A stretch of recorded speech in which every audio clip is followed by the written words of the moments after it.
Welcome, everybody. Welcome to our first Talkin Ball with Pat Leonard of the postseason, the postmortem of the Giants' disappointing 100th season as a franchise, 2024, 3-14 finish for Joe Schoen and Brian Daboll. But we're here to talk about the fact that they survived arguably the worst season in franchise history, and they now move into year 4 of their regime. Maybe up against it, maybe not. John Mara said that he's running out of patience, but it's hard to take the Giants co-owner's word when he says that he's going to lose it, that he might fire everybody, that if he doesn't see progress, he's going to tear it all down, because he basically said, if I don't see significant progress this year going into the 2024 season, then he would be disappointed and change could come. And of course, we saw the Giants at an historic pace go down into the basement, into the depths of, a level of football and disappointment that Giants fans, even during these dark ages and dark days and disappointing years and a rough stretch where it feels like they can't find the right coach, the right leadership, and the right process, even after all of these seasons of wondering, why can't we sustain success? Why can't we build an offensive line? Why can't we find the right franchise quarterback? And the questions and debates about those talents. This is the bottom falling out. This was the combination of personnel deficiencies meets poor coaching, an inability to stop the bleeding, both in games and in season. And I think it makes us appreciate even some of the tough times in some of these other regimes. Ben McAdoo making the playoffs as a rookie head coach, Joe Judge having the team fighting in 2020, and toughness on the field as you were watching that team, a team that actually nearly won a horrible NFC East in that first season. And would you believe this, that 2020 Joe Judge team, they scored more points in 16 games than Brian Daboll's 2024 offense and Giants did this season in 17 games, with Jason Garrett as the offensive coordinator that year. Even the Pat Shurmur years, when, of course, that was 2 and done as well. Daniel Jones in that first season, when the turnovers were happening way too often, and there were a lot of questions about whether he would be able to corral the fumbles, the interceptions, and get it under control. Even then, you saw an offense that was able to find the end zone, a red zone offense that was able to cash in and score touchdowns at a rate high enough that you felt like you could watch the rest of the game and last 4 quarters rather than be shaking your head, turning the television off, and wondering how much you can sell your tickets for the second half of the season, which is what this 2024 year became. The planes flying overhead, John Mara and Steve Tish in the end just deciding not to make any decision at all. And I don't want to drone on too long in my preamble, in my opening monologue here, because what I want to do really is, I gave this a couple days to breathe. I've done some more reporting.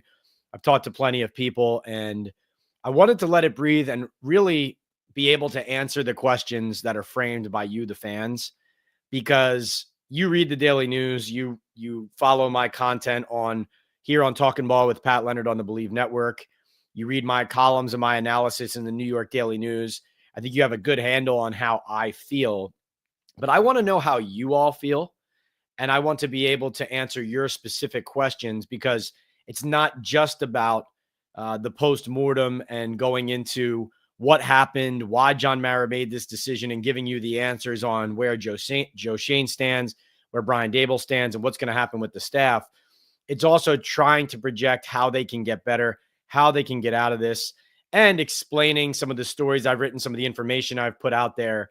I want to give you some full context to enable you to see the Giants with a clear eye and with a 360-degree view, because there have been seasons where I've told you one thing was going to happen and it didn't all come to pass. But I feel like I can confidently tell you that if you are here watching and listening here on the Believe Network, if you're reading me on the New York Daily News, if you're consuming my content, I feel like I have brought you a very accurate picture, especially these last few seasons, of the inner workings of the team, of the franchise, and have been able to be not only analyzing correctly or insightfully what is going on, but also able to project for you in some ways where it's going to go, how it's going to go, and be able to explain to you why the success that you're hoping for is not right around the bend. So it's not all going to be positive, but I hope to bring some silver linings to this. And I hope that we can have a constructive conversation about the New York Giants, about the NFL. And listen, I'd love to talk playoffs, coaching carousel. It doesn't just have to be all Giants. I already have a new podcast episode up now with Benny Fowler, our Super Bowl champion, former NFL wide receiver, where we previewed the entire wild card weekend slate. That is up now on my YouTube channel, PL on NFL. Please subscribe if you haven't already. Please hit the like button right now while we are live. That helps drive engagement and tells everybody out there, whether you're Giants fans, NFL fans, or just sports fans, or somebody looking to be entertained or informed, that we are here, that we welcome you, that we want you to be a part of our community. I've told you guys this before. Now into this new year, 2025, I enjoy this as much as anything I do professionally. I love interacting with you all. I'm looking forward to continuing to build this. We have a lot of new ideas coming, some special announcements coming right around the bend, and just really excited to bring more Talkin Ball content, more Giants content, more NFL content to you here on YouTube, on the Believe Network, on Apple and Spotify, and on the New York Daily News. Reminder, we are sponsored by MyBookie. You can see up there, bet online. So MyBookie, Boom Chaga, and Estate 98 Coffee. So MyBookie has been rolling out the red carpet for sports bettors this season. And if you've been tailing my picks, I tallied it all up today. I won on 54.7% of my bets all the way across the entire NFL slate. So that's betting and picking the spreads against the spread every NFL game all season through 18 weeks. So that's almost a 55% clip. So making you money there with MyBookie, as well as our Giant sprinkles. We narrow them down to our Pats picks, and you look for those every week. We're going to continue that into the postseason. So keep looking for my picks in the New York Daily News and also on my social media. So that's on X, P Leonard NYDN, and also on Instagram, TikTok, Threads, and YouTube, PL on NFL. For those picks, please tail. And remember, don't forget, if you have to sign up for MyBookie first, you haven't signed up yet. Hopefully you have. If you haven't yet, go to the link in all of my social media profiles, and you're going to make your first deposit using the promo code PATSPICKS. And you'll get a 50% match on your first deposit of $50 or more, all the way up to $1,000 plus a $10 casino chip. So it's MyBookie. Bet anything, anytime, anywhere with MyBookie, and here with Talkin Ball with Pat Leonard. Also brought to you by Boom Chaga Mushroom Super Drink, a natural extract loaded with anti-inflammatory, immune-boosting antioxidants, and heart-healthy compounds. You can easily pour this natural liquid supplement into any of your favorite drinks. I put mine in my coffee every morning and immediately feel the difference. I personally feel a post-workout-like energy boost with Boom. Chaga also has the ability to lower cholesterol, reduce inflammation, and improve immune and heart health with its beta-glucans and antioxidants. Go to boomchaga.com today. Use this code right here, TalkinBall25, or access it through this QR code on your screen right here, and you'll get 25% off your first order on the subscribe and save option. Right now, that means a month's supply costs you only $30. Start feeling the difference today at boomchaga.com. And last but not least, brought to you by Estate 98 Coffee. It's a specialty coffee concentrate, perfect for when you want to make a quick cup of coffee and skip the lines. It takes me less than 10 seconds to make a delicious Estate 98 iced or hot coffee. It's great as a mixer for espresso martinis, and each bottle makes up to 16 cups. Go to estate98.com/talkinball to get an exclusive offer now, 80% discount off your first order. So that's estate98.com/talkinball. Reminder, here on Talkin Ball with Pat Leonard, we get through as much of the queue and the comments as we can. There are plenty of nights where we get through all of it. There are some where we do not. But if you want your comment or question answered first or addressed immediately and rise to the top of the queue, you can purchase a super chat or super sticker. And D-Kit started us off tonight with a $20 super chat. D-Kit, thank you so much for that support. Really appreciate you. So D-Kit kicks us off. And he says, the bottom line, Pat, is the Mara's involvement in the day-to-day decision-making is holding us back. Mara likes having a weak general manager and is unwilling to move his family out of football operations. We are saddled with Shane as a result. I will say this, D-Kit, thank you for that input, for getting us started with that. I do believe that when it was explained to us that John Mara was the one who had the meeting with Joe Schoen and Brian Daboll, and that he then informed Steve Tish of that meeting, discussed it with Steve Tish, and made his decision, it became clear to me that there's something to this dynamic of John Mara and Steve Tish not both being in that meeting with the GM and head coach and judging what direction this franchise will be going. Like, to me, in the past, I've told you this before, I'll share this again. Like, there have been junctures, particularly when Joe Judge and Dave Gettleman were fired, there was a desire at first from John Mara's standpoint for patience going into a third season with Joe Judge. In fact, if you remember, there was a report, I believe it was Adam Schefter at the time, a couple of weeks before the end of that season, that the Giants head coach was safe, that Joe Judge wasn't going anywhere. And then they still ended up firing him. Of course, you had the Jake Fromm quarterback sneak and the press conference in Chicago, which obviously didn't help Judge in that standpoint. But what also happened there is that Steve Tish got involved in that conversation. And after John Mara and Steve Tish got together, it went from waffling and equivocating to it's time to tear it up. It's time to fire everybody. It's time for us to hit the reset button. This is not acceptable. And so I think about that. I think about prior to that, when John Mara and Steve Tish got together on the Pat Shurmur, Dave Gettleman disaster at the end of that second season in 2019. And that ended up being a compromise decision where Dave Gettleman was retained and Pat Shurmur was fired. Steve Tish wanted to blow it all up. John Mara wanted to give Dave Gettleman more time. And so they ended up splitting the baby.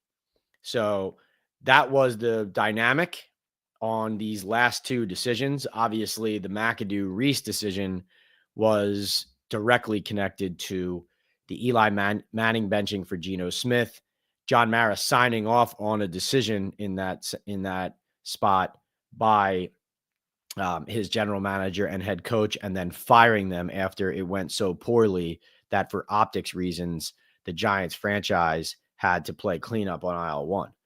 But my point, D-Kit, with you kicking us off on the ownership conversation is that it feels like this was John Mara making a decision without the checks and balances of how Steve Tish has impacted this in the past. I would love to hear from someone in the Tish family, whether it's Steve Tish or Jonathan Tish, on this subject. I think the Giants fans deserve it. I think we need to know from the half of the Giants ownership, right? The other half of the Giants ownership, how exactly they feel about the coach, the general manager, and how much lack of patience there is there, or how much tolerance there is. I could end up being surprised possibly from hearing from Jonathan Tish or Steve Tish about how they feel about this general manager and or head coach. But D-Kid, I think you make a great point to kick us off.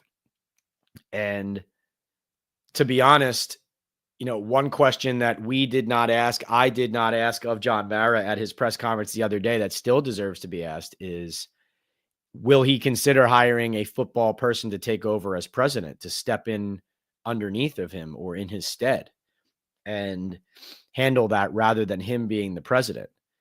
Because as I wrote, it feels like it's gotten so bad, it's time for the league to step in like it once did in 1979. And maybe short of Roger Goodell, the commissioner, doing that, maybe the Giants can change that reporting structure and that hierarchy to a point where they have somebody else running point, making those decisions with some experience and a track record of success. Because the current dynamic of the Giants is not only stale, it's broken, and it has them as a laughing stock of the league. The Giants have become a complete non-factor, and people around the league, I've said this the other day, but I'll say it again, they're either laughing at them, unconcerned with them, or looking forward to playing them. D-Kit runs it up again. Thank you, D-Kit, with another super chat, $10. D-Kit says he likes the way things are run and is willing to risk continued losing to ensure that he doesn't bring in a disruptor who makes wholesale changes. I blame Mara. Shane is incompetent, but Mara is worse. Yes, for lack of a better metaphor, John Mara is the head of the snake, so to speak. I think one takeaway I had, you mentioned Shane there versus Mara and where the accountability lies, D-Kit. My takeaway, I know everybody's coming away from this. Some of the headlines say Schoen and Daboll now have pressure on them going into this next year. When I listened to John Mara the other day, I did not hear him criticize Joe Schoen that much. It sounded to me like John Mara thought Joe Schoen has done a good job and Brian Daboll is the one he is close to fed up with. That was my interpretation. I think that is scary because, can you point to some positives? Malik Neighbors is talented. Yes. Tyrone Tracy is a good 5th round pick. Yes. Right. You can point to it, a couple things, but for the most part, whether it's free agency or draft, especially when you include all 3 years, Joe Schoen objectively has not done a good job general managing. And that is an incontrovertible fact. It's not an opinion. And so to hear John Mara say that he's floored by Joe Schoen's process, that he's never seen somebody with more impressive information for the draft, citing basically one of his 3 drafts as something that he thinks is very strong. And by the way, plenty of the rookie class that John Mara is citing as a great rookie class, still a lot that needs to be, backed up or elevated, or whether it's guys staying healthy, guys making better plays, just being higher caliber of players, right? Also, just astounding to me that as talented as Malik Neighbors is, Bo Nix in the playoffs here, and John Mara and Joe Schoen essentially saying that they love how this process went. And Michael Penix, by the way, in his first NFL start, beating the Giants head-to-head. I don't even know what to say. And that's part of the reason I waited until Wednesday to do this Talkin Ball live, D-Kid and everybody, is because I've been spending a lot of time trying to get my head around and calling people and texting people and talking to different people about, what is their opinion of this? Or can they shed more light on exactly how this decision was made or where this stands or what comes next? Because it doesn't make logical sense. Rich S. What's up, Rich? Thanks for being here. Rich says, what's up, Pat? I knew all along that Schoen and Daboll were safe. Running through a GM and coach every 2 or 3 years has not worked either. You have to try something new. Plus, Daboll didn't just forget how to coach.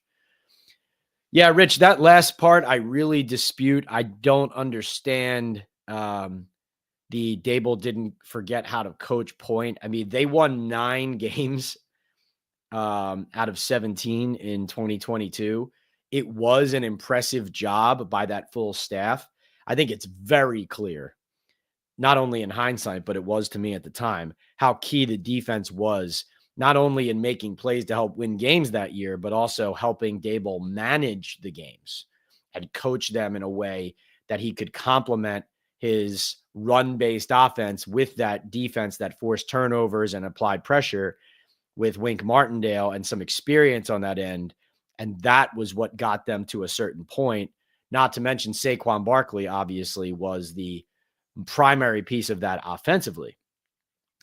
I think for the most part, the game management, the penalties, the obvious disconnect in how the obvious disconnect, I think, in perception versus reality of how these games are managed by this head coach and staff. And frankly, I don't like the scapegoating of the coaches or even just Brian Daboll in favor of Joe Schoen skating, because this is Joe Schoen's show. But I do believe, Rich, that Daboll's coach, listen,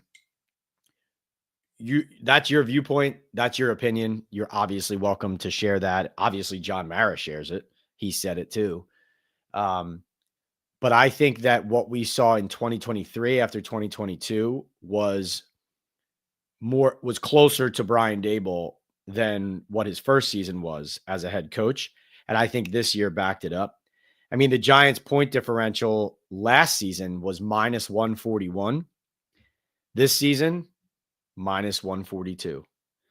So that's Brian Daboll in 2 years now, the last 2 years, with a minus 283 point differential. The first season, they had a minus 6 point differential. So the key there, obviously, is a slightly better offense that first year, but obviously the defense doing a lot of work in that first season as well. And then, Rich, to your point about obvious that they were coming back, I heard some people who said that they thought that was going to happen. But, Rich, to be honest with you, my best information says that what I've put together, I think the Giants, ownership, Joe Schoen organization, I think their ideal scenario here was to make a coaching change and keep the general manager. And I think a combination of lack of interest in their job and the delicate nature of the Joe Schoen Daboll dynamic, right? They keep saying it's collaborative, it's collaborative, it's collaborative. And then, is Joe Schoen going to then fire Brian Daboll, or the Giants going to enable Joe Schoen to fire Brian Daboll, hire a new coach? Now, where did the collaborative part go?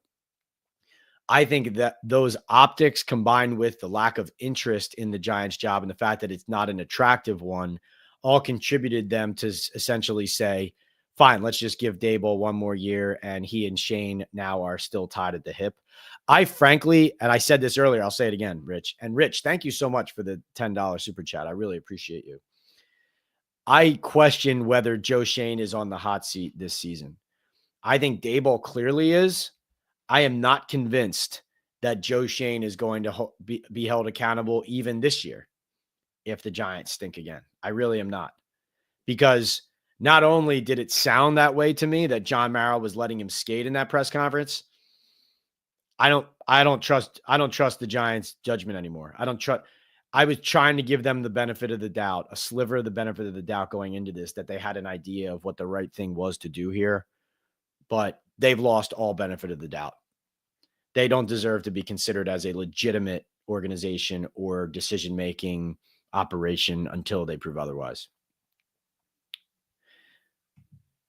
D-Kit, again, the $10 super chat. Thank you so much, D-Kit.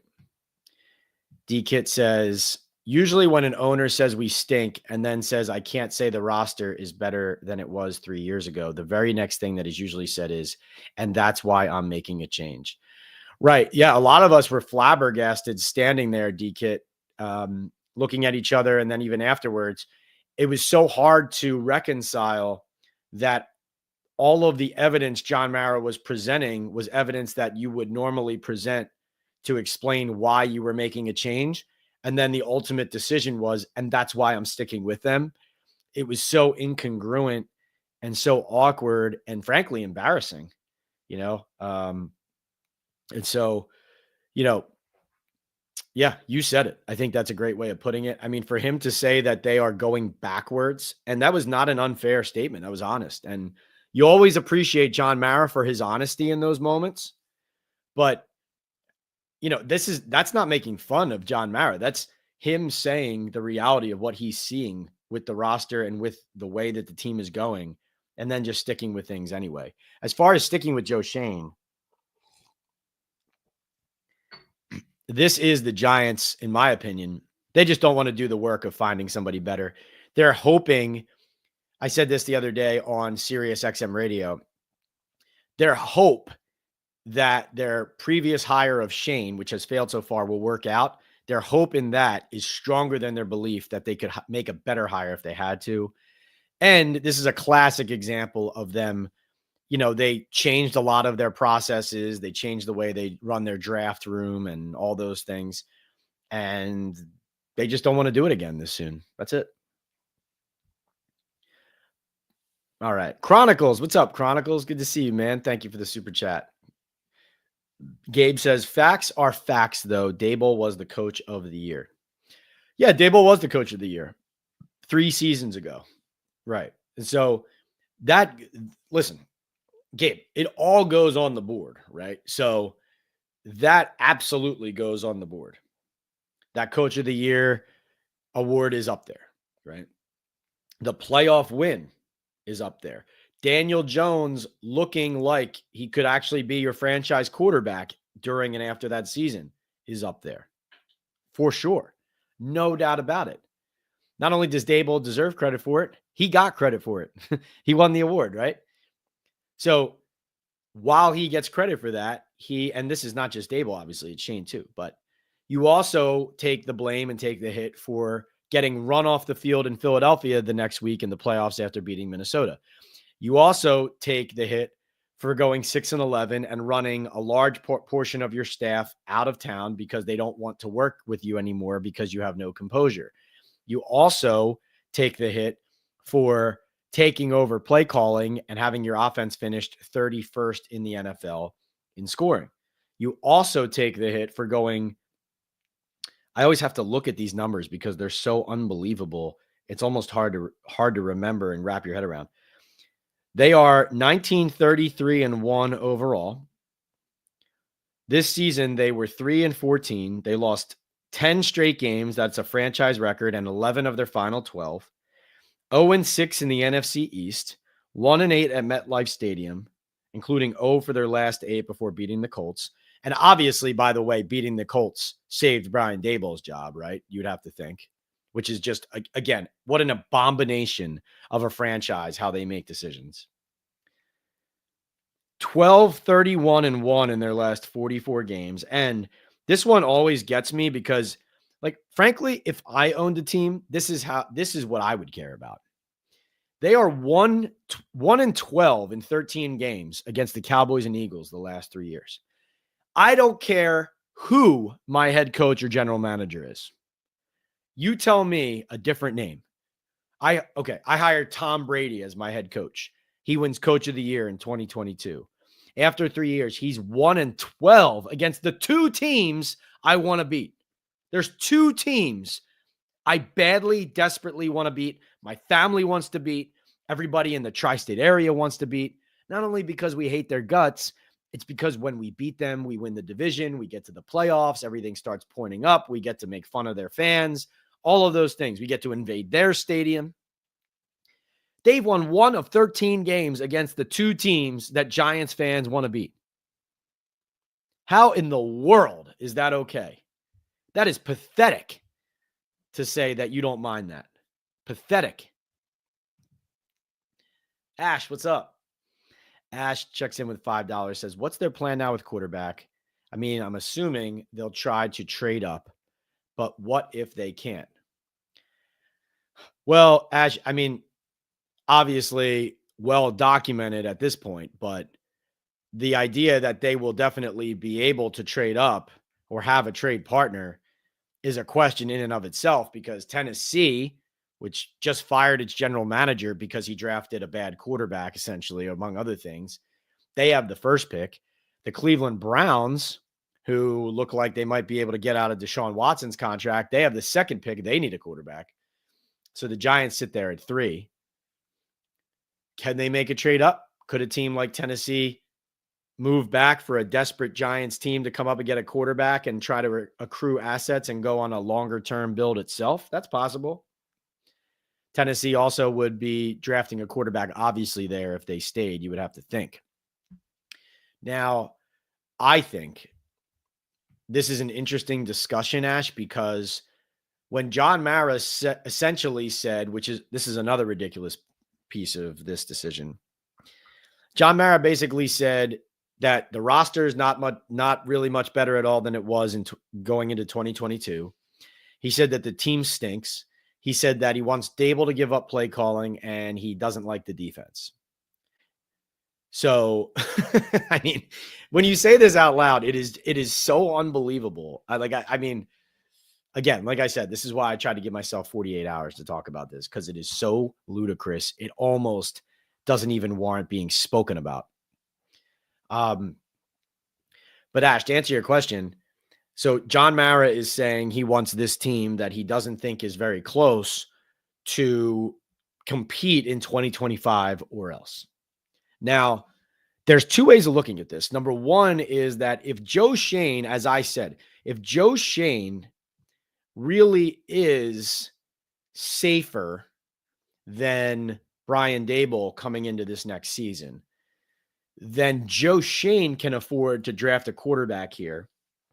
And if Daboll doesn't properly develop the quarterback or quickly enough develop the quarterback, then Joe Schoen could hire a new coach, say that he still thinks the quarterback's the guy, but there will be a new coach that he's going to bring in. He thinks is going to get the most out of him. And frankly, if you're not a Joe Schoen fan, that's what you should be afraid of right now. You should be afraid of them drafting a quarterback. Daboll doesn't make it work right away. They fire Daboll and Schoen gets to hire a second coach. That's what you should be afraid of. But if John Mara meant what he said this time about he needs to see progress or else, I see people talking about signing a bridge quarterback and then drafting one as well. You know, Justin Fields, somebody of that ilk. Listen, Derek Carr, I heard his name come up. Stop mentioning quarterbacks who, you know, after they take one snap in week one, you're going to say, this guy stinks, right? Like if Brian Daboll couldn't get Drew Lock to play well for 5 weeks, Drew Lock can play good football, right? But he comes to New York and his career goes, you know, like this after showing some promise late in Seattle, right? Tyrod Taylor gets the heck out of here. Daniel Jones gets the heck out of here. Like Brian Daboll, if he inherits a Justin Fields, a Derek Carr, one of these guys, like the idea that that player would win games for them or hold the fort until the rookie is ready seems ludicrous to me. Like, to me, the obvious player to play for the Giants next year is Kirk Cousins. Now, I'm not reporting that right now, but I think the fact that you have Malik Neighbors and you need to get him the ball, and that's your only primary offensive plan at the moment. You need a quarterback who can deliver. You need somebody who can hit the ground running in that vein. Like Brian Daboll, just like this past year, really, he can't afford to do what the Giants typically do under him and just get their asses kicked in week one and everybody's frustrated and they can't score, right? So to me, Ash, to answer your question, I think the most likely scenario right now is that Kirk Cousins is the Giants quarterback, but that is not me reporting anything. This is us talking on Talkin Ball with Pat Leonard here live on January 8th, 2025, and us just workshopping what the scenarios look like based on what John Mara said. Obviously, trading up for a guy like Ward or Shador, or possibly landing one of them at 3 if one of those other teams doesn't want him. But see, that wouldn't even make sense either, because if those teams were trading out, it would probably be somebody coming up to get a quarterback as well. So yeah, if we are to believe John Mara, based on the fact that he's saying he needs to see winning or else, and he needs to see this turn around or else, then this can't be a steady as she goes situation.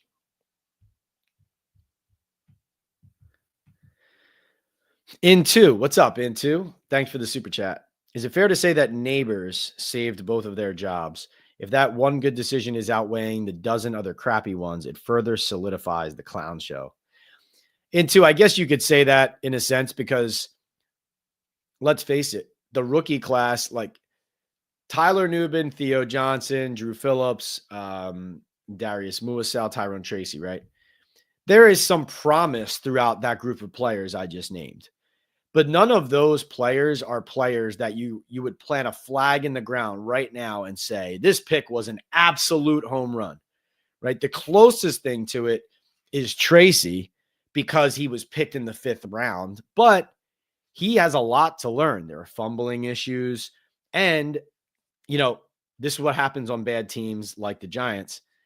He's okay, encouraging start, or like Drew Phillips, this happened with him too. Encouraging start.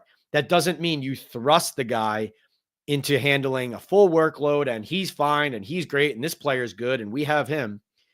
I say this all the time. I'll say it again. Into the Giants, they'll take a player like, let's say, Tyrone Tracy Jr., and they'll go, all right, we have a running back. Check. All right, let's go on to this position. It's like, whoa. Wait. Yes, that is a running back who could be a good complement and developmental player in the backfield. But he's got to grow. He's not perfect. He's got fumbling issues. He's still learning that position, right? Like we talked to Joel Thomas, the running backs coach, coming off of the season, and I'll have those quotes going up in the Daily News in the coming days. But he was critical of Tracy in a constructive way. Like he was not kissing his ass saying, oh my God, look at this player. Look how good he is. Yeah, no one's been giving us credit. He was criticizing his pass protection. He was talking about how he's been on him, like really on him to be better at the details, that he's got a lot to learn, that he's got, like that's how you properly adjudge a promising rookie. So yes, I think, and what's funny? Neighbors, obviously, really special player, incredible talent, no doubt about it. But think about, him still like struggling to learn the playbook at times, sometimes running the wrong play. Also, plenty of times, I got to count these up, how many pre-snap penalties that he was called for, like not setting before the ball was snapped. I talked to the receivers coach, Mike Groh, about that. He noted that it was a point of emphasis this year for the officials.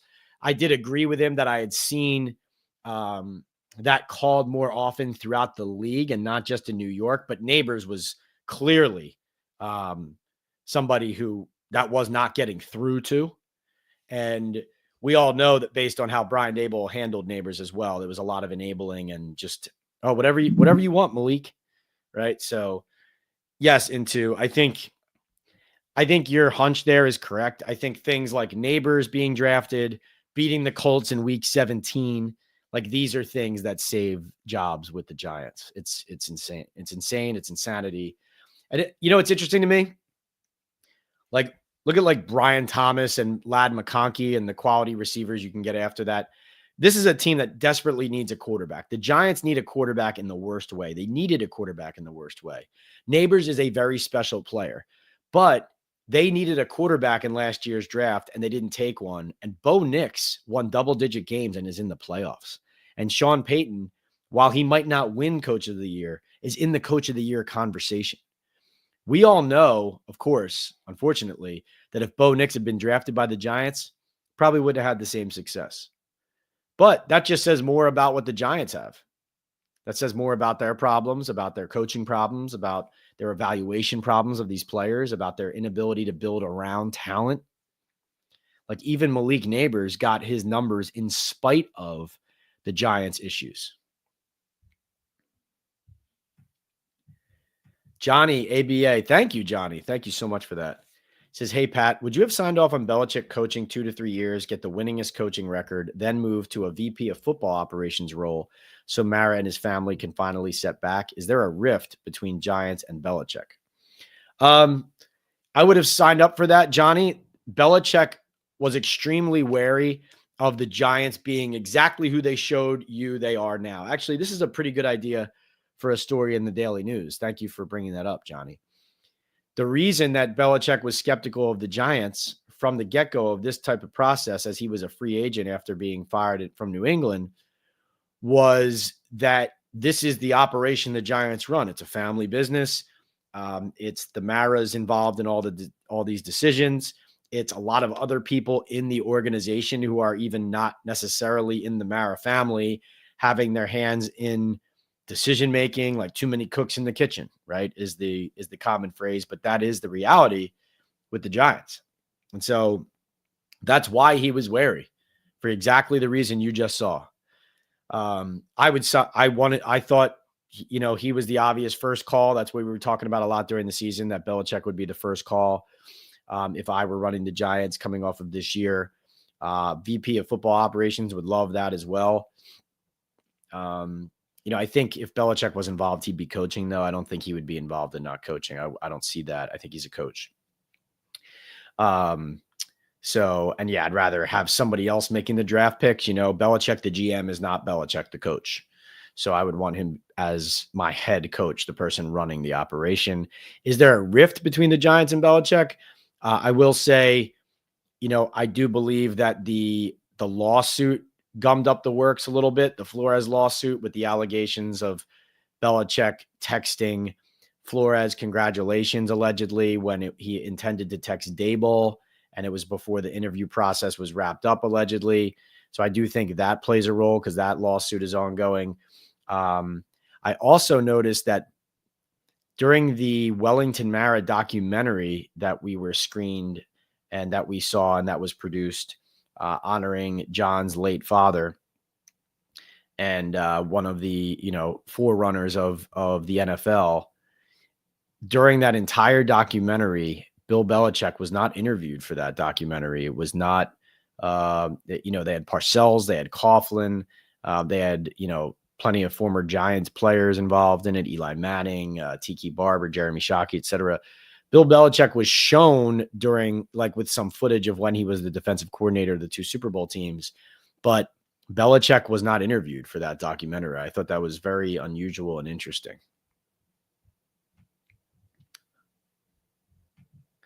Michael says, Pat, thoughts on Talkin Giants? Oh, I think they do a great job. Talkin Giants does a great job. They work their butts off. And to be honest, Michael, I think there have been other seasons where, this is what's so fascinating about this season. And I know you're trolling me, Michael, because you like to troll me, but I like this question. So I think, the fascinating part of how bad the Giants have gotten is that in previous years, when I was critical of the Giants' process and operations, there were plenty of people, whether it was the guys on Talkin Giants, other Giants content creators, or just fans, who were questioning my motivations and criticizing the team, wondering why I felt certain ways, pushing back really hard in my mentions, trolling, personal insults, etc.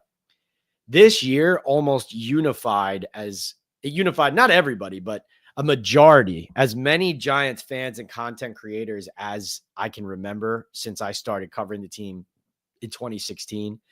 It's almost like news team assemble, from Anchorman. It's like everybody looked at what they saw on the field and in the front office and said, yeah, this is bad, right?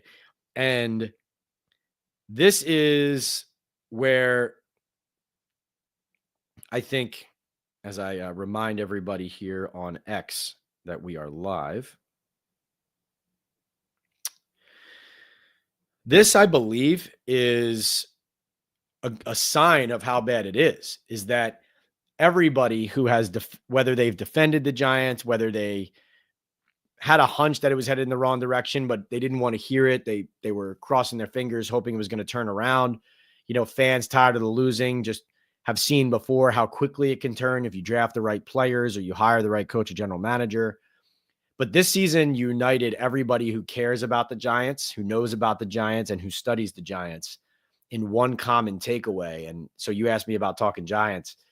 It united us all, I think, in or at least the people like the Talking Giants guys, myself, other people who cover the team, and plenty of fans, that they know what good football looks like, whether it's how you draft, how you coach, how you play, how you score, how you run an offense. And they know that this isn't it. And so, I thought that this was a fascinating season in seeing so many of the people who used to push back against certain ideas or reports or facts or evidence or analyses, begin to kind of come together in an understanding, all of us, in, okay, here's the lay of the land. Here's how we want it to look like for the team to succeed. Here's where it is. And so the conversation's more about diagnosing what's going wrong and then how do we get back there. Dean, what's up? Thank you so much. Dean says the standards for this team are so low now. Mara ensured that we as fans have nothing to look forward to next year. Why do they deserve our support? Dean, I've been as respectful as I could for as long as I could, but I can't come up with an answer. And I would say this, Dean. I think that I put it this way. Let's say I was a fan of, all right, you see me here, Notre Dame football, right? Notre Dame football. The national semifinal college football coming up. Hopefully the Irish can take down Penn State. I'm a 2006 grad from Notre Dame. Very proud of that. And, just using them as an example here. Let's say you're a diehard Notre Dame fan. You have season tickets. You support them through thick and thin. Then let's say they get bad leadership. They start doing things, whether it's recruiting wise, whether it's poor coaching, whether it's representing the university poorly, whatever it is. If you see enough that embarrasses the shield, the logo, the brand, the people involved with the program, you start to push back. You start to get frustrated. You start to maybe write a letter or two. Maybe you talk about it amongst your friends. Then maybe you write to the program, you write to the university. Maybe you pull some donation dollars. Maybe a booster starts donating a little bit less. That's just an example. But I think that the Giants are that team right now. They're the team right now that if a fan stops buying tickets or sells their season tickets and their PSLs or says, I'm out, that's how low they've sunk. I'm not going to defend them, Dean. Everyone can make their own decision, but this is an embarrassment. This was, you know what this was? This was, we're going to sit here and count our money and trust that you're just going to keep spending yours. That is what it felt like. D-Kit says, thanks, D-Kit. Another super chat says, I'm formally requesting you to make another appearance on our spaces. It would be much appreciated to be able to interact with you on these issues. I would love to, D-Kit. Let's schedule a time, maybe get in my direct messages there on Instagram and or on Twitter, and we'll figure out a time that we can do that. Have some other episodes of Talkin Ball coming up I think you guys will love. Jim says Antonio Pierce for DC. That's a possibility. I mean, now that Adam Schefter reported that one of John Mara's concerns with coaches is having to pay coaches while they're fired and then pay the next guy as well. Antonio Pierce, with money and years left on his contract, you could get a guy like that cheaply as a defensive coordinator because you could pay him a minimal amount and then have him keep recouping the rest of his contract from the Raiders. So, you can get away with things like that sometimes. So that's a possibility. I have not heard anybody say that is coming down the pike imminently. I think that Lou Anarumo is a guy to watch, fired from Cincinnati. Lou obviously did some really good work in Cincinnati, is a good coach, has coached here before as DB secondary coach. Also has a very strong and close relationship with Joe Schoen from working together in Miami. So I would think Lou, also same agent. So I would think that Lou would be a front runner there if he wanted, if it all came to pass. Obviously, that would involve Shane Bowen either being fired or leaving. And that actually brings me to the coordinators. I think that the Giants ideally would like to move on from both Shane Bowen and Mike Kafka.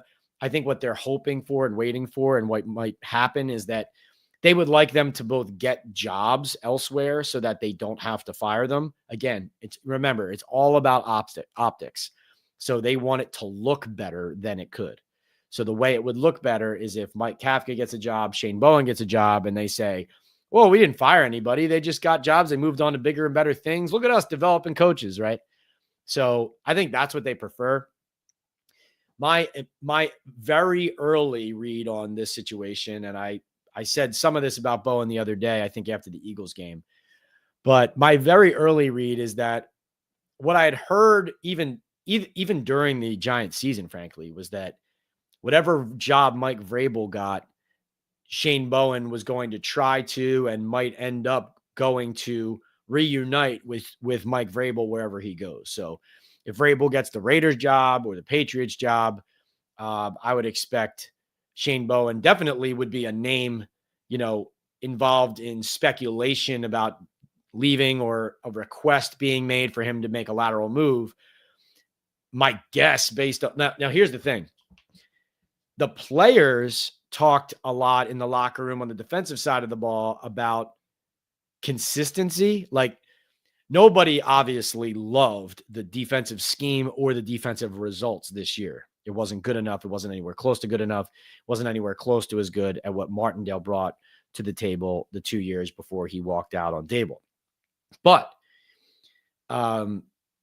there is also something to be said for, man, oh man, can you just stop giving us a new coordinator every year or every 2 years, right? So somebody who played for the team in 2023, 2024, and 2025 would have had 3 defensive coordinators in 3 years, which again makes the retaining of this GM and head coach while that all happens is absolutely ridiculous, right? So, I think you could say, oh, well, maybe there's enough players who want consistency. They wouldn't want that defensive coordinator to be allowed to make that lateral move. But I think, my guess, like if I were making Vegas odds, my guess is Vrabel gets a job. Shane Bowen, they request to interview and hire him on a lateral move to defensive coordinator, and he leaves. That's my early guess, but we'll see. We'll see what comes to pass. A lot obviously is happening on the coaching circuit right now. Mike Kafka, the offensive coordinator, I mean, let's just face it. He was completely marginalized this year. Brian Daboll went as far as crediting Shea Tierney for quarterback development, who is a quarterback's coach, and not Mike Kafka, his offensive coordinator and assistant head coach late in the season. So that was fascinating. Kafka needs to get the heck out of here. He should have gotten out of here a year ago. Obviously he has a really strong agent because he's still getting head coaching interviews with the Chicago Bears and New Orleans Saints. He does have a relationship with Ryan Poles in Chicago. So obviously interviewing there, there's a chance he ends up getting that job. To me, the more likely fit for Mike Kafka is the offensive coordinator opening in Seattle with Mike Macdonald.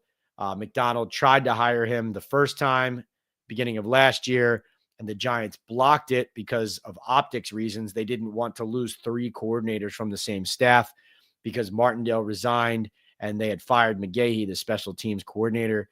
So that's my guess, is that Kafka ends up being the Seattle Seahawks OC.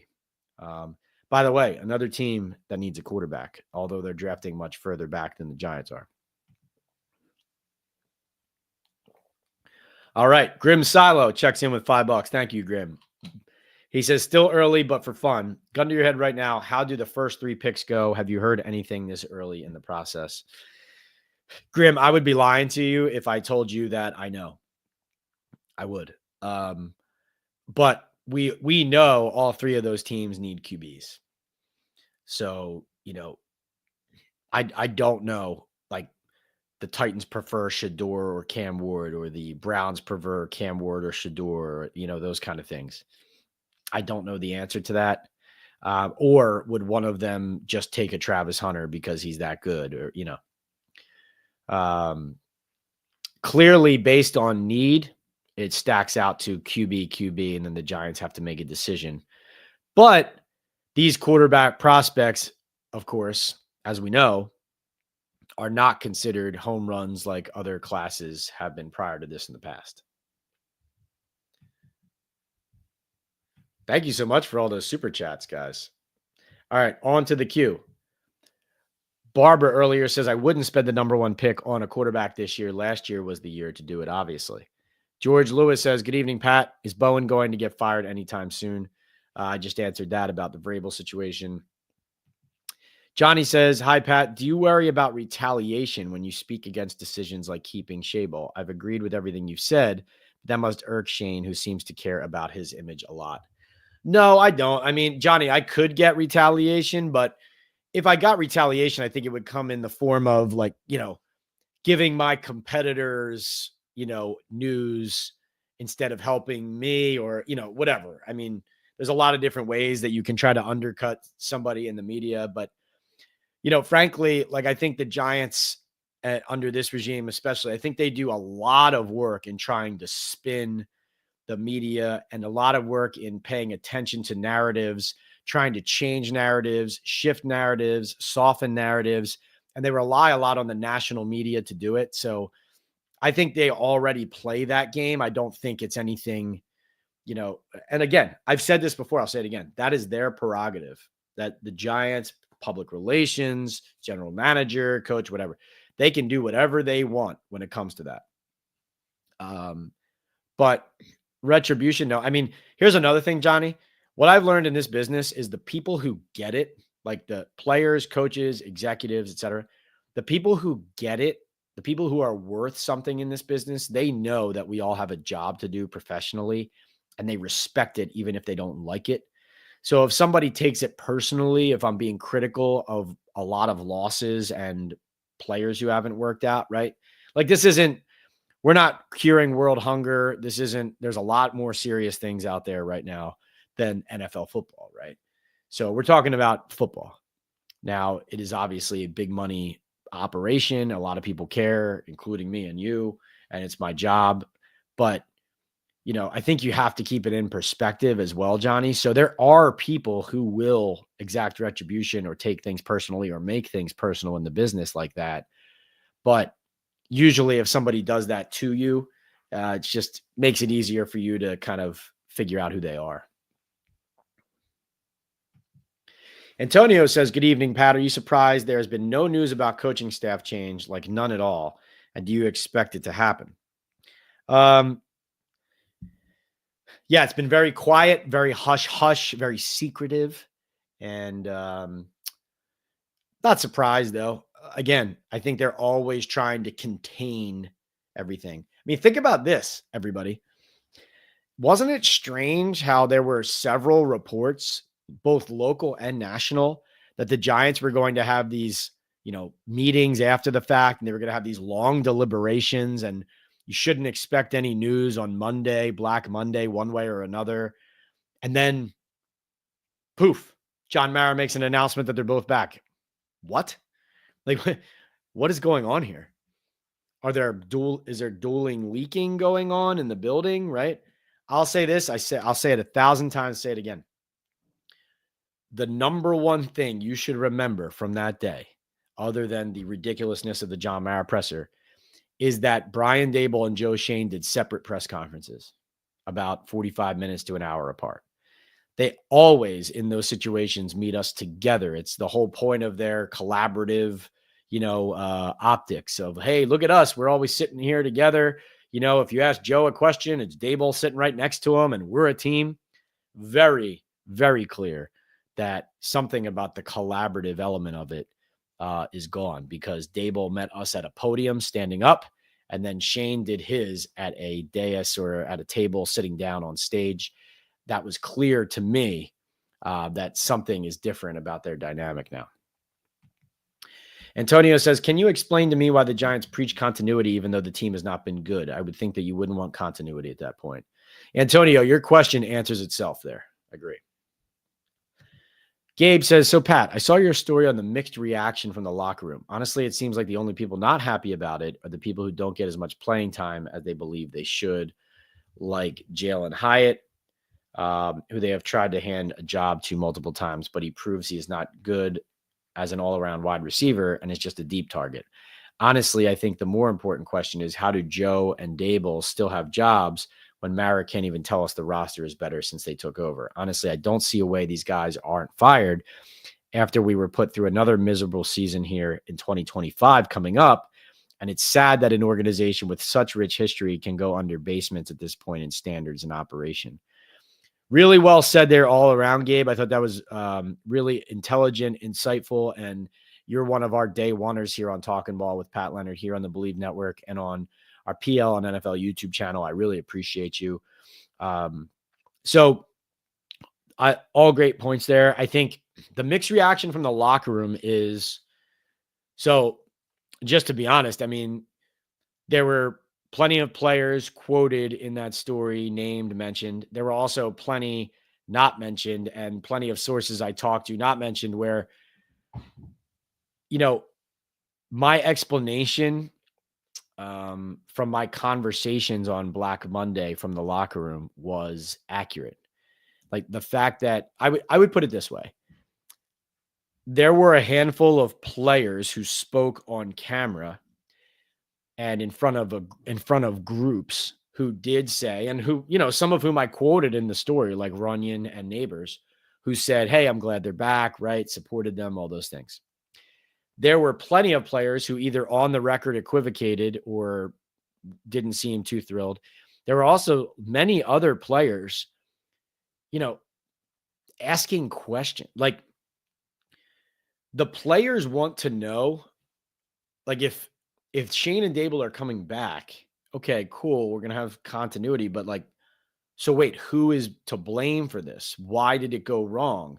What are we changing? What are we improving? Right? Like, I think that, there's skepticism about how much better it can get. Down the stretch of the season, there were players asking questions about what the roster is going to look like. Like, who's coming back here? Like, how many free agents do we have? Who are we re-signing? Look at all the needs we're going to have. We desperately need multiple quarterbacks. I think that's the best way I could describe it, is skepticism. Also, Gabe, I think it came through in the Wan'Dale Robinson, Jalen Hyatt stuff. But there's not a lot of respect for this offensive play calling scheme. Like, when John Mara says he wants Daboll to change play callers, I think that's how a lot of players feel. So, and also I'll tell you this, a lot of players do not have a high opinion of the general manager. So I know people hate anonymous sourcing, and they say, and listen, I know you want a name put to, certain comments or feelings or insights, but they're like, somebody asked earlier, Johnny asked earlier about retribution. I mean, these players have a lot to think about. Like, look at what Saquon Barkley did the last year he was here. Saquon spent a full year saying things into the cameras that he didn't believe in order to help his team look better, in order to help him come across consistently as a team first guy, because it was best for the team. It was also best for him going into free agency to not be undercutting his coach and general manager and be labeled as a coach killer, right? Because that could have affected his marketability. So you have to remember that even when guys are saying those things in front of the camera, some of them might not believe what they're saying.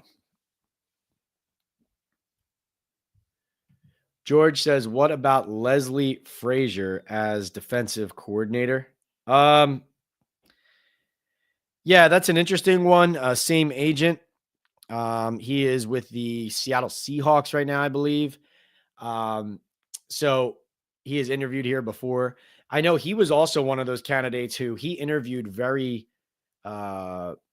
he had his second interview very late in the process, essentially when Brian Daboll was already being hired practically, a few years ago in 2022. And that did not look very good or come across very well. So I don't know if Frazier would take a job with the Giants coming off of that, given how that was handled, or, if he's somebody who, he would just let bygones be bygones and take it anyway. I don't know. I mean, I think Anarumo is the best choice of the three we've talked about so far. Pierce, Frazier, Anarumo. But you need players. You need players. Hooks says, I wasn't opposed to keeping the head coach and GM. They haven't had their own quarterback they selected to work with besides DeVito. He's not the answer, though. What about Pep Hamilton as OC? I've liked some of the work Pep has done. I've liked some of the work he has done. He actually had he and Tyrod Taylor, I think, played some good ball together in Houston, I think it was. I'm a fan says the 2025 schedule will be tougher than 2024. Giants go 4-13 or 5-12 in 25. What is Mara going to tell Giant fans? Yeah, he said, if I'm here next year talking like this, then so be it. And I'll take the heat. Well, I'll see you in a year, John. Hook says, I hope we revamp the training staff so we have less injuries. Also, better defensive backs and wide receiver coaching. All those areas have been lacking for quite some time now. Hey, Hooks, I don't mind you throwing your website into the chat for people to visit. No worries. I mean, you're here all the time, and you're a huge supporter of the channel, so no worries there. But thanks for being respectful, but all good. Obviously, I see what you mean. You don't want people to follow you and then start spamming and things like that. But I mean, you're a big time supporter, so I appreciate you. Chris Spires says how John Mara thinks this team will be better next year, keeping the GM and most likely starting a rookie quarterback. I cannot even begin to answer that, Chris. Really. I mean, do you think that keeping the GM hurts them signing free agents? I mean, money talks, so you'll be able to get guys with money. But yes, Chris, Shane has a reputation among players. So, and also the Giants stink. So those two things don't help. But you should be able to land some people because money talks. But Shane does not have a good reputation among a lot of agents and players. And so you were asking how he thinks his team will be better while keeping the GM most likely starting a rookie quarterback. Right. So think about this on the roster. Not unfair to say that based on the team we look on the field right now, the Giants need a number one corner. They need another defensive tackle, probably two. They need, a depth edge rusher. They need, I definitely think they need another middle linebacker, but they need a safety, at least one safety, maybe two. They need at least two offensive linemen, at least, maybe more, but at least two. They need at least one more, wide receiver that people really need to pay attention to. They, in my opinion, need another running back. So how do you do that in 1 year? I'm with you. All right. Hunter says, Pat, why do I hope we go 0-17 so it blows up in Mara's face hard? Hunter, if they go 0-17, I was joking the other day, like, I think it's time for me to move to Montana and change my identity because it's just, I can't take this disgraceful product, this, miserable existence around the Giants anymore. But Hunter, I hear you. Like, you're just saying you're so fed up with what you're watching. You need the absolute worst to happen to them so that it really gets through to them how bad it is. If 3-14 with 10 straight losses franchise record doesn't get through to them, I don't know if anything will. But yeah, it's just, how about Daboll's press conference on Black Monday? That was the way he behaved and answered questions, or didn't answer questions, I should say. It was almost like he was announcing to the entire local media contingent, like, this year is going to be, a pain in the ass. Like, everything's going to be difficult. I'm not helping anybody. That felt like his attitude on that day. So, get ready for more misery.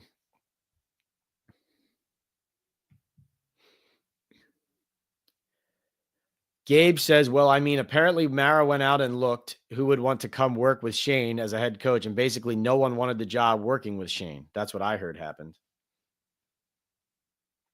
That's what we've been talking about, right, Gabe? The idea that there wasn't much interest in the job. Combination of that. And, if Joe Schoen wanted to fire Brian Daboll, it's like, okay, Joe, go do it. Was he going to do that? Oh, that'd be bad optics, right? That's my guy. We're collaborative. On the right track there, Gabe. Daniel says, hi, Pat. Are we doomed now for the next 5 years? Yes. Barry says, Giants do not trade up for any of this year's top quarterbacks. John Mara is not the Duke. Jay says, a beat reporter asked Mara if this was about money. That was me. Giants normally have the lowest paid staffs in the league after Coughlin left. Makes you wonder. Well, Jay, Adam Schefter reported. So this is something some sources had told me prior to this, that if the Giants had retained this regime, one of the potential reasons was that they kept having to pay coaches they fired while they hired the next guy. And that John Mara and Steve Tish, right, that they might be tired of doing that. Sure enough, they retained them. And on Sunday, on Sunday morning, when Adam Schefter reported that both of these guys were probably safe, he added almost like a non sequitur stat and fact. And he noted that John Mara had complained to the NFL about these coaching salaries being guaranteed all the way through. So I asked that question based on the information that I had received, and then also Schefter coming over top with that comment. That seemed like a leak to put Mara on blast as if that was a factor and it was really bothering somebody. Now, was that Joe Schoen who leaked that? Was that Steve Tish or the Tish family that leaked that? Who leaked that fact to make Mara look that way and to have to answer that question? I don't know. But I think it's hard not to think that it didn't play a role.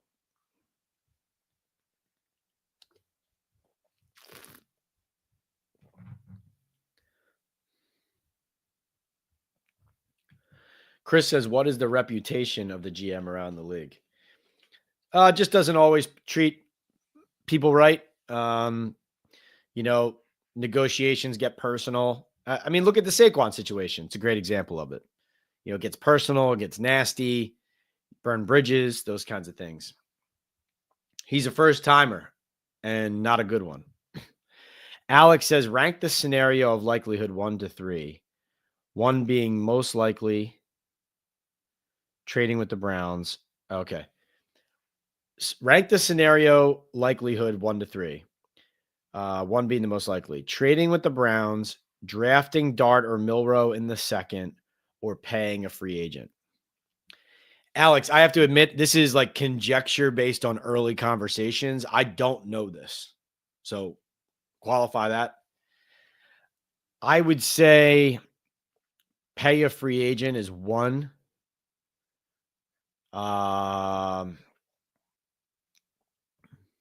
Trading with the Browns is 2, and drafting Dart or Milroe is 3. That's what I would say.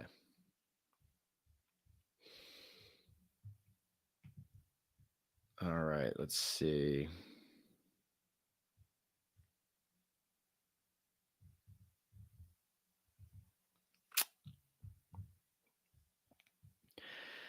I will take this opportunity to remind you guys we are brought to you by MyBookie, Boom Chaga, and Estate 98 Coffee. Thank you all for being here. This is Talkin Ball live with Pat Leonard on the Believe Network and on my YouTube channel, PL on NFL. Please subscribe if you haven't already. Please also hit the like button right now while we are live. That tells everybody out there in the YouTube community, in the Giants community, in the NFL community that we are here, that we want you to come join us here and talk about the team that you love, the league that you love, the sport that you love, and we'll bat it around. We'll bat around the postmortem, the issues going on with the team, try to diagnose what went wrong, and then try to come up with some solutions on how this can get better and where they can go from here. It is January 8th, 2025, and I'm thrilled to be with you all here. I started covering the Giants for the New York Daily News in 2016. That was Ben McAdoo's first year going to the playoffs. We had the boat trip and everything that came along with that Green Bay playoff loss. And then Eli Manning the next year, the firing of that regime. And then the Giants on a treadmill of irrelevance since has been really disappointing, but also never a dull moment in that building around this franchise. And then, of course, they come to this 100th season, the centennial year, and it goes to an all-time low, 3-14. Disappointing, but I thank all of you for being with me, for riding through, and also for recognizing that while a lot of it was critical or some things that you didn't at first wanted to hear, it turned out to be an accurate representation, I think, of where this franchise was and where it was going and what their problems were. So grateful to our sponsors for supporting me on this ride, on this journey. Obviously for the New York Daily News, where I'm an NFL columnist and Giants beat writer, but also with our sponsors here on the Believe Network. Thanks to the Believe Network for supporting me. And then we have MyBookie, Boom Chaga, and Estate 98. Use the MyBookie code PATSPicks. That's mybookie.ag. And you'll get a 50% match on your first deposit of $50 or more, up to $1,000 plus a $10 casino chip. If you're a sports bettor, you like betting the underdogs, the favorites. If you like against the spread, go on money line, or you like those props and those sprinkles that I like throwing out there every week for you guys to hit some props, make some money, hit those parlays, then you want to hit on MyBookie right now. Go there. MyBookie, bet anything, anytime, anywhere. Pat's Picks at mybookie.ag. 50% match up to $1,000. Also, Boom Chaga Mushroom Super Drink, a natural extract loaded with anti-inflammatories, immune-boosting antioxidants, and heart-healthy compounds. Use the Talkin Ball 25 code right there, or the QR code on your screen at boomchaga.com, and you'll get 25% off your first order on the subscribe and save option. Right now, that means a month supply costs you only $30. Start feeling the difference today at boomchaga.com. And brought to you by Estate 98 Coffee. Go to estate98.com/Talkin Ball for an exclusive discount, 80%, not a typo, off your first order at estate98.com/Talkin Ball. A specialty coffee concentrate, makes a quick cup, hot or iced coffee. You can skip the lines, and also is a good mixer for espresso martinis. All right, back to the queue. Let's see who's up next. Thank you, Alex, again for that super chat. All right. We have Aiden, who says, let's see, lost my place. A lot of people in the chat tonight. We've had a lot of busy chats lately. You Giants fans are passionate. Aiden says, do you have any theories as to why the 2022 team was able to exceed expectations and we had a better roster in 24 and went 3-14? I think that Martindale is a really good coach. I think that defense helped the Giants keep control of games, right? Because their offense wasn't a really good offense that year. They just coached them to their abilities and avoided their weaknesses. So it was a lot of the running game. It was using Daniel's legs. It was using Saquon, and it was trying to control the clock. And then the offense didn't even always do a good job of that, but it was the defense applying pressure, forcing turnovers. And then I thought as a group, Aiden, right, the whole coaching staff, like Daboll won the Coach of the Year award, but I think that the defense's work enabled Daboll, with Martindale's help, to have a strategy of how to coach specific games against specific opponents and win. I think you saw some of that with how Michigan, with a low-scoring offense cycling through quarterbacks this year in college, at the end of the season, thumped and shut down Ohio State and Alabama in their last two games there. You know, I think it was a similar kind of situation of figuring out how to deploy personnel properly, and also how to, that day, on that Saturday or that Sunday, how do you attack the Packers in London? How do you attack, you know, the Ravens in New York, right? The Giants, with Wink Martindale as defensive coordinator, beat Lamar Jackson. Could you imagine that, watching the game between the Ravens and the Giants this year? That's my answer. Wink Martindale. GCN and Saquon Barkley. GCN says, Pat, the Giants are the Bears 2.0. Next season start 2-6. Everyone is fired. Hard to argue with you there, GCN, on any of those points. Jay says, I think the league took time to adapt to what they were doing with Jones in 2022, plus an easy schedule. Just my opinion. Daniel says, Pat, what are we supposed to make of John Mara's comments? I feel like he will just fire these guys next season and we are starting over again. I'm not getting any younger. Yeah, I think what we're supposed to make of it is that the Giants are just going to sit there, count their money. They're going to count on fans renewing seats or retaining seats, season tickets, come back, hope for the best. They're going to try to sell you guys, look at this quarterback draft pick. Look at this draft. Look at what we're building. Think of the future, right? It's going to be tons of look over here's, right? I think what we make of John Mara's comments, though, Daniel, is that their decision was we're not going to make one. And, the fact of the matter is there has never been a lower moment for this franchise than I've seen. Listening to Mara, he has no clue about football, but thinks he does, says GCN. After firing Joe Judge, he thought he was a good coach. Mara said Schoen had an outstanding draft, then his other drafts worst in NFL. K-Mac says John Mara has ruined the Giants. He was all over the map the other day with little to no conviction on anything. Belittled fans a bit too, in my opinion. I was furious listening to him ramble. Yeah, K-Mac, how about when he said right off the bat, I know this isn't going to be popular? That's actually a really good point. It's like he said basically, oh, yeah, no, I know the fans think that our GM and our coach don't know what they're doing and we should fire them, but I'm not. It's like, what? No, the reason the funny thing about that is, like I said earlier, so many Giants fans over the years have been on my case when I say, hey, this guy should be fired or that guy should be fired or they're not good enough. Fans have said to me, like, Pat, do you hate the Giants? Why are you saying this? Give them more time.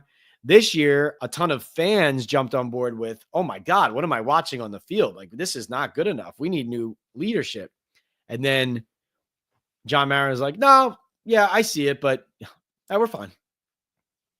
Okay. Hunter says you couldn't have been more blunt and truthful. That's why I love your coverage. No BS. Thanks, Hunter. You're a day oneer.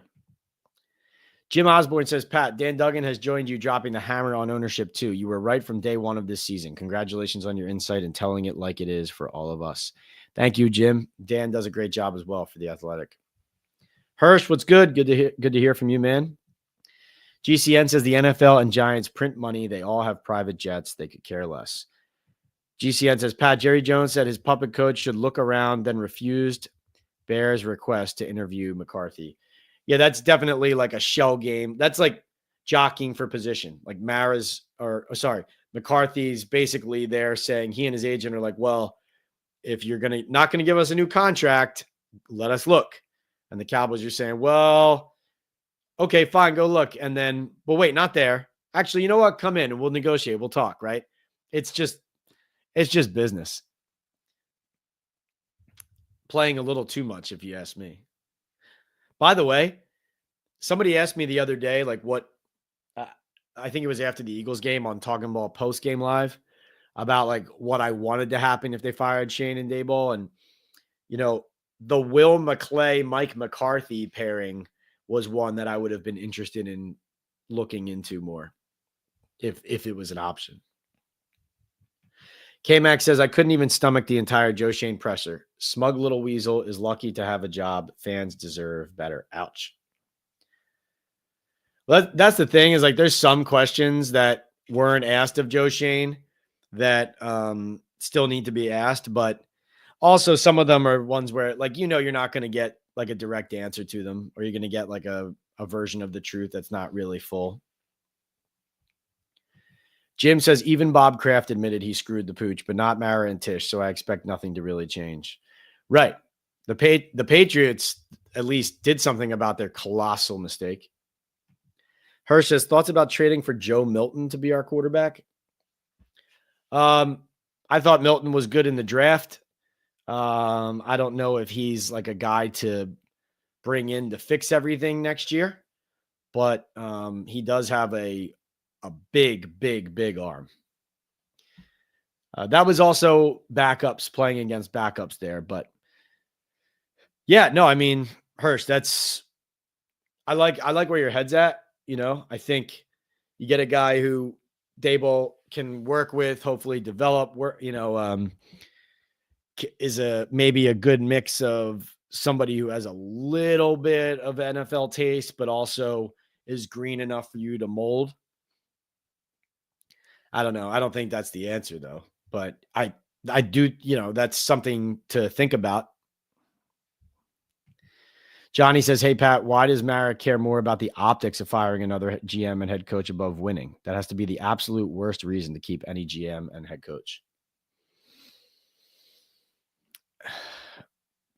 It's incompetence, Johnny. It's incompetence. Also, it may be an absence of understanding, really, of where they actually stand in the league, which is even scarier, right?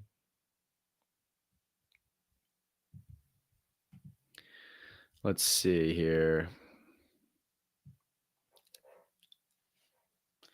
GCN says the Giants should sign Jameis Winston. Daboll is the QB whisperer. Winston can pass just too many interceptions. Daboll should be able to fix that problem. Oh, yeah, right. Let me promise you something. If Jameis Winston came here, it would not be boring, and he works his butt off. Players like him. But it would be this. And Daboll would lose his mind on the sideline. Jacob says, smack that like and sub button for the best reporter in the biz on your way into the chat. Thank you, Jacob. Undefined says, do you think they will keep building for the future or build for 2025 to keep their jobs? Yeah, good question, Undefined. I think it'll be a little bit of both. And I think the results will continue to be the same. I think they'll have one foot on either side of that line. I mean, Joe Schoen said it himself when he took the job. He said, we're going to compete while we build. Or, I'm paraphrasing, but I believe it was something like it wasn't like we're just going to build and stink while we do it and eventually get there. It was like, we're going to compete while we build. Jacob says, Pat, if both quarterbacks are off the board, I'd either trade out or go Hunter or Will Johnson as corner is probably our second biggest need. Do you agree? That's an interesting point, Jacob. I think, I'm not going to use specific names here. I got to dig into all the prospects, but I know John Runyon Jr. actually said himself that he thinks they need to focus on the trenches. And so that might not be that specific pick, but the Giants definitely need to consider at the top of the draft an offensive lineman. If there is one that they feel like, if they don't take quarterback there, they trade back or whatever, if there's a top offensive lineman who is worthy of being in the conversation at that point in the draft, then the Giants have to have the conversation because they're not good enough. Everyone talked about their offensive line, and even Joe Schoen the other day talking about how the line was better. Listen to this. Pass rush and runs and run block win rate. Okay. The Giants offensive line, 26th in pass block win rate out of 32 teams and 27th in run block win rate out of 32 teams.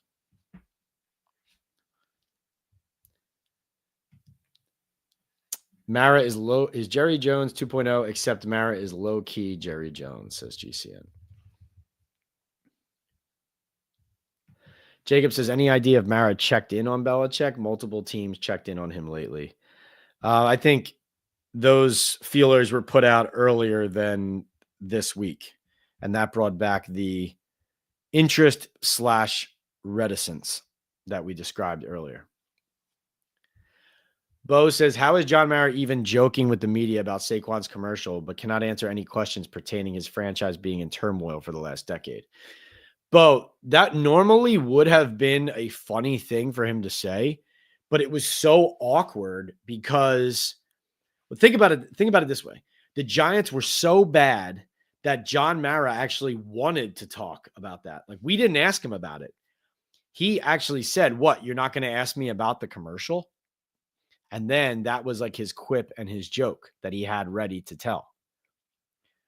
I mean, when the thing that you want to make a joke about that is actually the lighthearted moment is, hey, remember the guy who we didn't want to let go who just rushed for 2,000 yards for our rival? Let's yuck it up about that, right? Like that's how bad it is for John Mara and for the Giants organization. I mean, holy cow. Talk about sinking low. And Bo, it's interesting that you saw through that. Interesting that you saw through that. Kudos to you there. Insightful.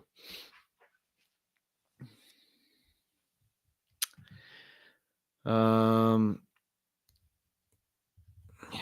see.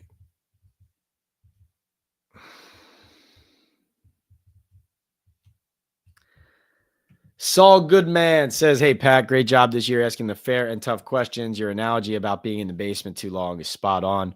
Thoughts about getting Rodgers for a bridge? I do not think Aaron Rodgers, with all of his drama, and his lack of leadership, with facing adversity with the Jets. No, I don't want any part of that as the Giants. I mean, if he wants to keep playing, then of course that name's going to be tossed around. Having, moved out here to play for a New York franchise, if he's going to continue to play, I'm sure he could try to finagle something where he gets some snaps with the Giants before he hangs it up, but I'm not interested. Christian says, Shane, in my opinion, doesn't get credit for finding diamonds in the rough off the waiver wire, properly valuing key positions, decent to good trades. Cap is in good health. Only major L is drafting.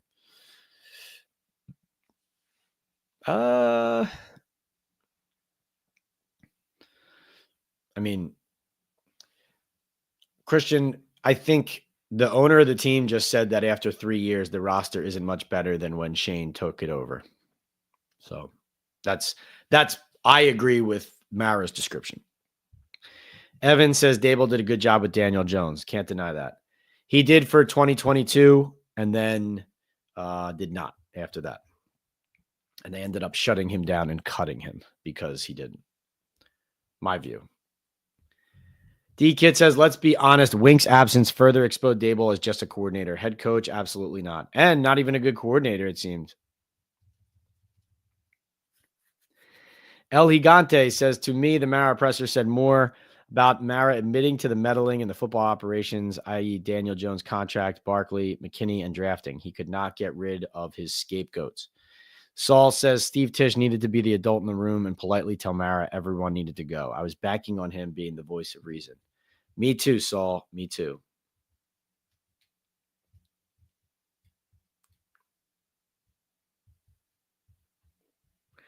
Jim wishes Barkley had gotten the record. Ash says we really are the laughing stock of the league. Human Being says Pat is the smartest Giants beat reporter by far. I appreciate you saying that, Human. Sean says we can't keep turning over GM and coaches. Mara has tried that and it hasn't worked. He's trying something different by keeping stability. Shane has actually done great with the cap.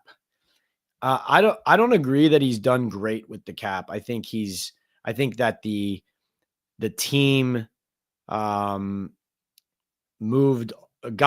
away from some of the worst contracts of Dave Gettleman's regime. But I don't think that this has been some salary cap, masterclass here. Like this is actually the same salary cap guys that Dave Gettleman was working with. They've just spent a little bit differently.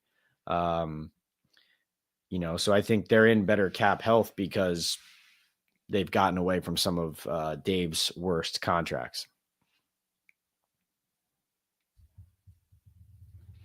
Evan didn't like Drew Lock much. Let's see. Evan agrees that Kirk Cousins makes sense.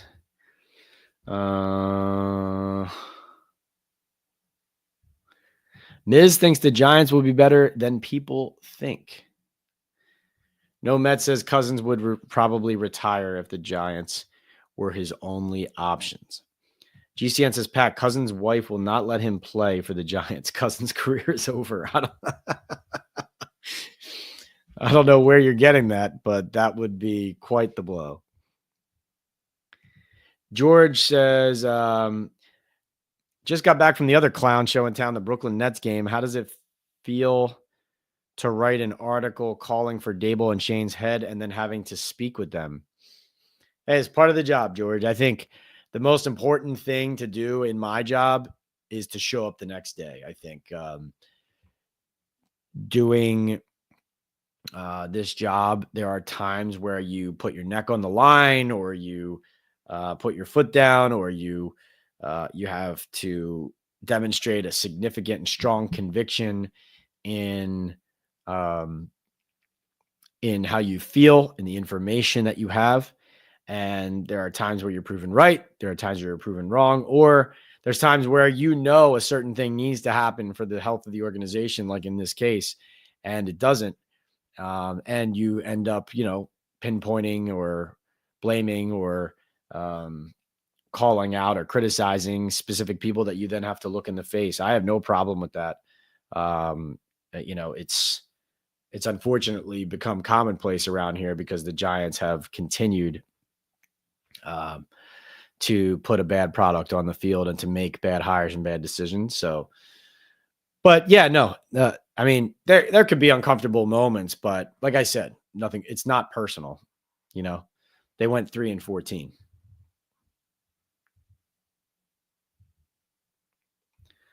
Jose, what's going on? Saul says, Pat, I was one of those fans that totally thought at first you were working undercover for Philly, but last year and this year I realized you were right all along, and I tip my cap to you. Thank you. This says, hi, Pat. Thanks for all your effort. Mara is the villain here. Giant fans, please stay away. Don't watch them. Don't go to the games. Give Mara complete apathy, and maybe when he sees more ugliness, he will make a change. Francis says, just logged on and searched for you. Happily surprised that you're live. Read your article today. Was interesting. The players towing the company line. Can you blame them? Some towing the company line in public, but in private, a lot of questions, a lot of skepticism. Some people not exactly thrilled in that locker room. So, yeah. Jose says, I got my bottle of Estate 98. I'm going to try it tomorrow. Oh, look forward to that, Jose. Thank you. GCN says, Pat, all those people criticizing you are bots planted and controlled by the Giants organization and their publicist. Vish says, this madness will stop. Just keep reading Pat's column. Brett says, Happy New Year, Pat. Do we have any mean guys that players are scared of? We need some ruffians. We're like cotton candy. I agree, Brett. Dex can be that way as a player on the field. He definitely has that in him, and sometimes is that. Not enough, though. He's the only one who comes to mind. Guy says, love the Notre Dame, Our Lady's School, no doubt. Let's see.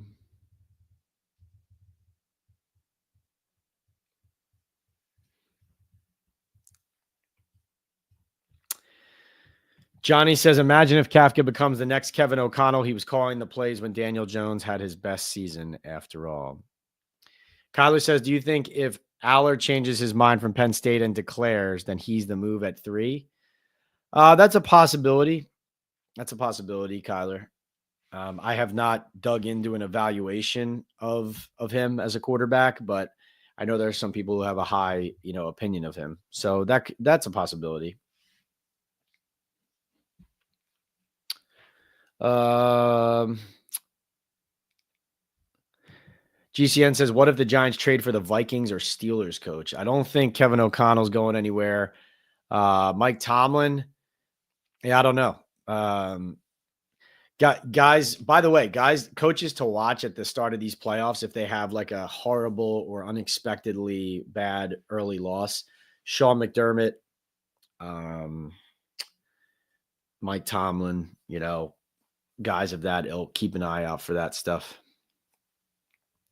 D-Kid says, Bobby Johnson going to the playoffs, Thomas McGahee going to the playoffs. You can't make this up. Saul says, hope Kafka gets a head coaching job. We would get 2 third-round picks for a minority hire. Stanley says, hey, Pat, why black coaches in the NFL get a short leash? Like, as you see, they fire Pierce and Mayo. But when it comes to white coaches, they're patient with them, like you see in Dan Campbell and Brian Callahan. It's not always that way, Stanley, but how about this one? How about Cliff Kingsbury getting head coaching interviews or, and a lot of buzz and noise that he should get another head coaching job off because of what? Jaden Daniels is special. And Cliff Kingsbury had a good first season back in the NFL as his offensive coordinator. That should not warrant head coaching interviews and hire. It should not. And that's nothing against Cliff Kingsbury, but he didn't have that good of a year to warrant that. It just doesn't make any sense. So, I'm right there with you. There is definitely such a thing as double standard.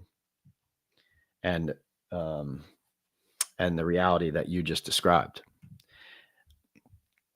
Alex says, if Cam and Shador go 1 and 2, is Hunter a lock to New York?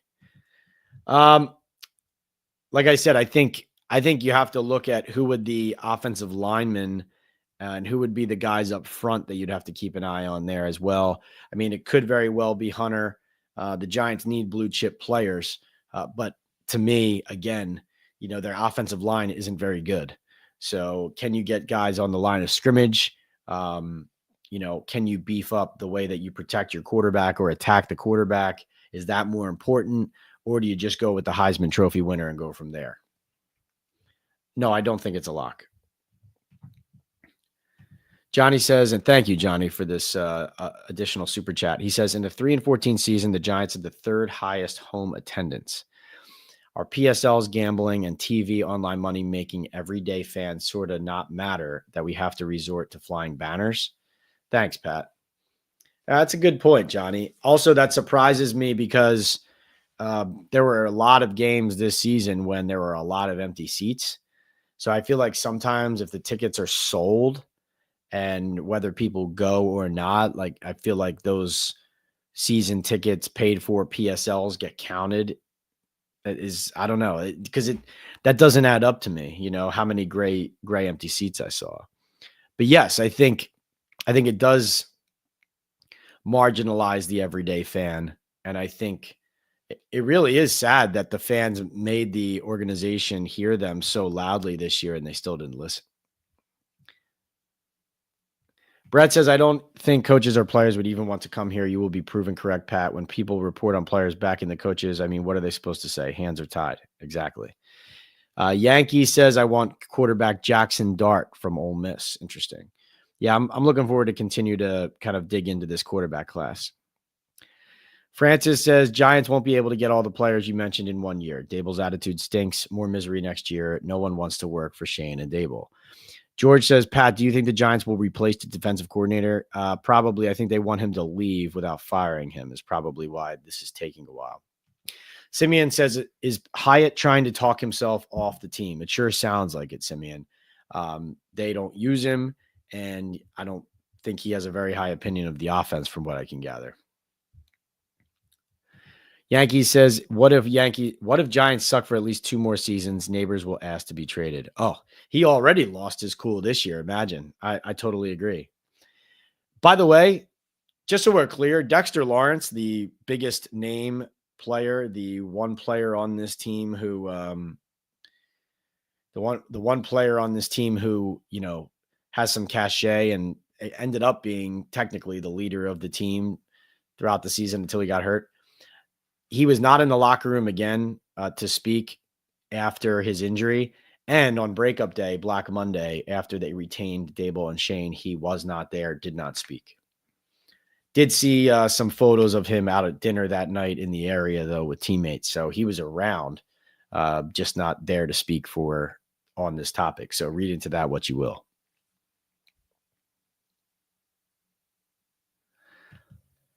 Jacob, what's going on? Good to hear from you. Any idea if we talked to Belichick? Apparently multiple teams called him. I think they put feelers out earlier on in the process, like pre-North Carolina. But like I said, Belichick very skeptical of the Giants.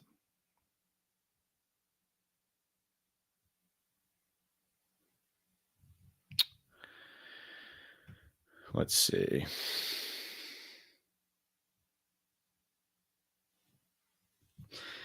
Brett says 2 years in a go. Two years in a row when Andrew Thomas goes down, we fall apart. They had no answer or replacement. Incompetence. It's time to start looking. Yeah, that is the scary part when I keep saying about, hey, look at the offensive line, look at the trenches when you talk about what to do at the top of the draft if it's not a quarterback. But look at the track record of Joe Schoen drafting offensive linemen. In that sense, you have to hope that he's just deferring to Chris Snee, who now is working in this front office. So my guess is at that point, they would just like let Chris Snee make the pick. And maybe it goes better in that sense. Let's see. Brian Daboll didn't make Josh Allen. It's more the other way around. Joe Schoen didn't draft Josh Allen, so people stop saying that, says OG. Let's see. CG says this is the organization that gave the faithful 6 ounces of flat soda on a fan appreciation event. And the guy who was running that marketing campaign, I believe, doesn't work for the team anymore. And there's no longer a Pepsi gate at the stadium. Dan says, I won't be surprised if all of our big players will ask for trades. The only thing this organization is consistent with is making terrible decisions. Totally agree there. Guys, thank you all for being here for this Talkin Ball Live with Pat Leonard. We are brought to you by MyBookie, Boom Chaga, and Estate 98 Coffee. MyBookie is at mybookie.ag, rolls out the red carpet for sports bettors. Did it all this football season, and now again is doing it this postseason. Make sure you use my promo code PATSPICKS, PATSPICKS, and get a 50% match on your first deposit of $50 or more, all the way up to $1,000, plus a $10 casino chip. I'll tell you right now, I'll give you a pick right off the bat. I like the Chargers to cover and win on the road in the first game on Saturday against the Houston Texans. And I believe that's going to end up being my best bet for the weekend. So go run that up now before the line starts expanding. I love Jim Harbaugh there on the road in Houston. So yes, whether you like those Pats picks, my best bets of the week, my Giants sprinkle, and out now with the Giants, of course, not in the playoffs, we'll do some more sprinkles and prop bets around the wild card weekend, around the NFL postseason, to try to help make you more money with Talkin Ball with Pat Leonard on the Believe Network and MyBookie. Bet anything, anytime, anywhere with MyBookie. Also brought to you by Boom Chaga Mushroom Super Drink. Natural extract loaded with anti-inflammatory, immune-boosting antioxidants and heart-healthy compounds. You can easily pour this natural liquid supplement into any of your favorite drinks. I put mine in my coffee every morning and immediately feel the difference. I personally feel a post-workout-like energy boost with Boom. Chaga also has the ability to lower cholesterol, reduce inflammation, and improve immune and heart health with its beta-glucans and antioxidants. Go to boomchaga.com today, place your first order, and use the Talkin Ball 25 code, or access it through the QR code on your screen, and you'll get a 25% off your first order on the subscribe and save option. So that right now, that means a month's supply of Boom Chaga right here costs you only $30. Start feeling the difference today at boomchaga.com. And brought to you by Estate 98 Coffee, a specialty coffee concentrate perfect for when you want to make a quick cup of coffee and skip the lines. Takes me less than 10 seconds to make a delicious Estate 98 iced or hot coffee.